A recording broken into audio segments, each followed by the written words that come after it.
What's up, guys, and welcome back to my reading journey. Hope you're all doing absolutely fantastic, and today, as usual, we're gonna continue the book by Cicero on the ideal orator. It's gonna be the ninth part of the second book, so let's get started.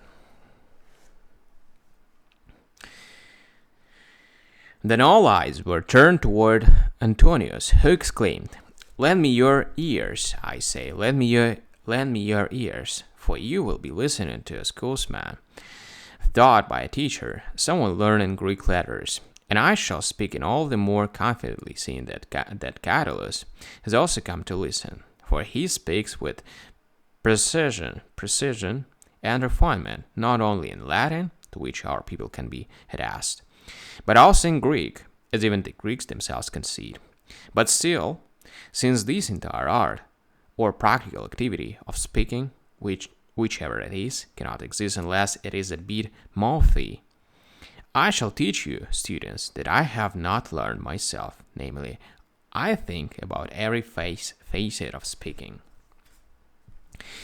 At this, everybody laughed, and then he continued, "It seems to me that oratory, when considered as an ability, is a splendid thing, but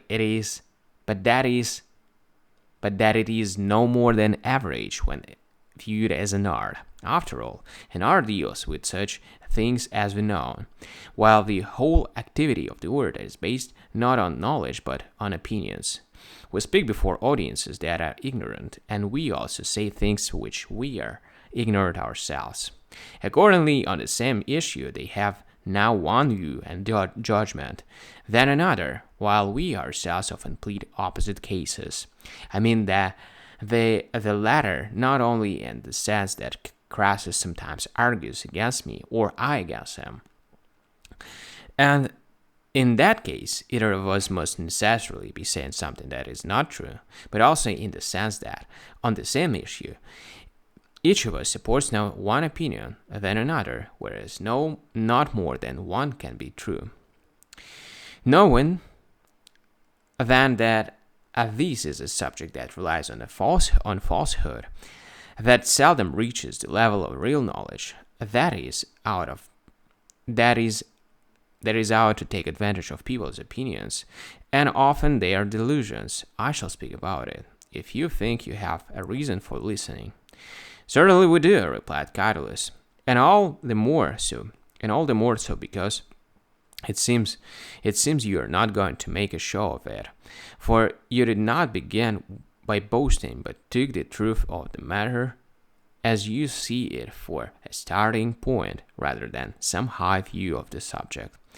"Well then," said Antonius, "while I have admitted that oratory as such cannot be regarded as an art in the full sense of the word, I do maintain that some pretty clever precepts can be given for manipulating human feelings and for capturing people's goodwill.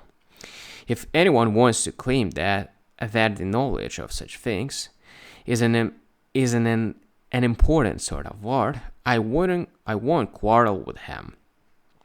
And indeed, most people plead their cases in the form haphazardly,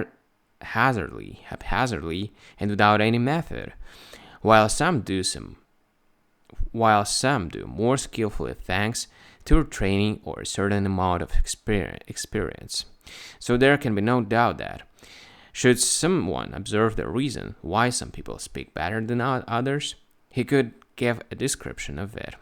If therefore someone does these over the entire field of oratory, he will discover, if not really an art, then at least something like an art. And indeed, I seem to understand these things in the form when I see actual cases.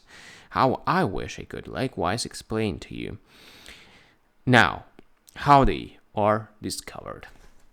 Alright, guys, so we've done with another part, and we're gonna continue tomorrow with the next one. Thank you for joining in this video. See you tomorrow. Bye.